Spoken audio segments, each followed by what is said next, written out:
आज हम इस प्रॉम्प्ट को अनपैक करेंगे। गोल सिंपल है, गुटेनबर्ग प्रेस क्या था, उसके पीछे का बैकग्राउंड क्या था और उसका इम्पैक्ट इतना बड़ा क्यों माना जाता है। चलो एक सिंपल डायग्राम यूज करते हैं ताकि टाइमलाइन और कॉज इन इफेक्ट क्लियरली दिख जाए। पहले डेफिनेशन फिक्स कर लेते हैं। गुटेनबर्ग प्रेस बेसिकली एक प्रिंटिंग सिस्टम था जिसमें मूवेबल मेटल लेटर्स को अरेंज करके इंक लगा के प्रेस से पेपर पर इम्प्रेशन लिया जाता था। इससे बुक कॉपिंग का स्पीड और कॉस्ट दोनों ड्रामेटिकली चेंज हो गए। अब बैकग्राउंड समझो। गुटेनबर्ग से पहले यूरोप में books mostly hand copied manuscripts थी। स्क्राइब्स मॉनेस्ट्रीज या वर्कशॉप्स में पेज बाय पेज लिखते थे।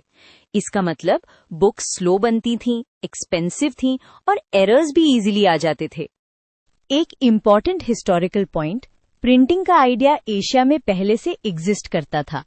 चाइना में वुड ब्लॉक प्रिंटिंग का यूज हुआ और कोरिया में मेटल मूवेबल टाइप भी डेवलप हुआ। लेकिन यूरोप में कंडीशंस अलग थीं। अल्फाबेट बेस्ड स्क्रिप्ट्स और ग्रोइंग अर्बन डिमांड ने मूवेबल टाइप को सुपर स्केलेबल बना दिया। तो गुटेनबर्ग ने एग्जैक्टली क्या इनोवेट किया? सिर्फ एक मशीन नहीं, पूरा system. Metal movable type casting का मेथड, ऑयल बेस्ड इंक जो मेटल पर अच्छी तरह स्टिक करे और स्क्रू प्रेस जैसा मैकेनिज्म जो इवन प्रेशर दे। ये कॉम्बिनेशन ही गेम चेंजर था। टाइमलाइन एंकर लगाते हैं। गुटेनबर्ग जर्मनी के मेन्स सिटी में मिड 1400s में एक्टिव थे। उनका most famous early masterpiece Gutenberg Bible है, अराउंड 1454 to 1455। ये प्रूफ था कि printing press high quality large scale book production कर सकता है। अब इम्पैक्ट का फर्स्ट लेयर है स्पीड और कॉस्ट। जब बुक्स फास्ट और चीपर बने तो अवेलेबिलिटी बढ़ी।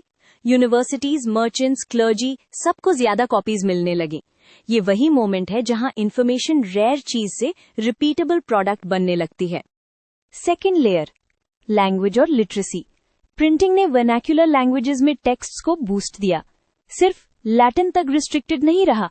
जब लोकल लैंग्वेजेस में बुक्स आती हैं तो मोर पीपल रीड कर पाते हैं, लिटरेसी ग्रेजुअली ग्रो होती है और एजुकेशन का स्प्रेड एक्सेलरेट होता है। थर्ड लेयर है रिलीजन एंड द रेफॉर्मेशन।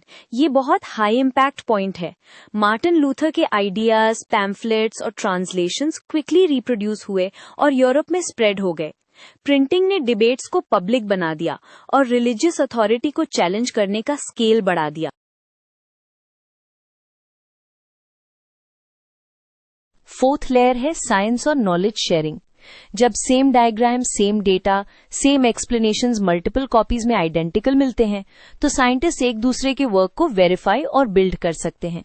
ये स्टैंडर्डाइजेशन लेटर साइंटिफिक रेवोल्यूशन और एकेडमिक पब्लिशिंग के कल्चर को सपोर्ट करता है।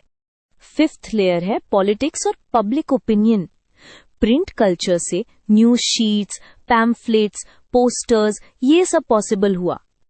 इसका अपसाइड था इंफॉर्मेशन स्प्रेड, बट डाउनसाइड भी प्रोपेगेंडा, सेंसरशिप और कंट्रोल बैटल्स। स्टेट्स और चर्च दोनों ने प्रिंटिंग को रेगुलेट करने की कोशिश की क्योंकि आइडियाज अब फास्ट ट्रैवल कर रहे थे।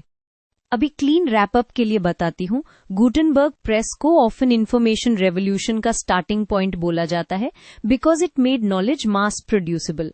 मैन्यूस्क्रिप्ट एज से प्रिंट एज का ट्रांजिशन ये सिर्फ टेक्नोलॉजी नहीं, सोसाइटी का रीबूट था। एजुकेशन, रिलीजन, साइंस और पॉलिटिक्स सब पे लॉन्ग टर्म इफेक्ट हुआ।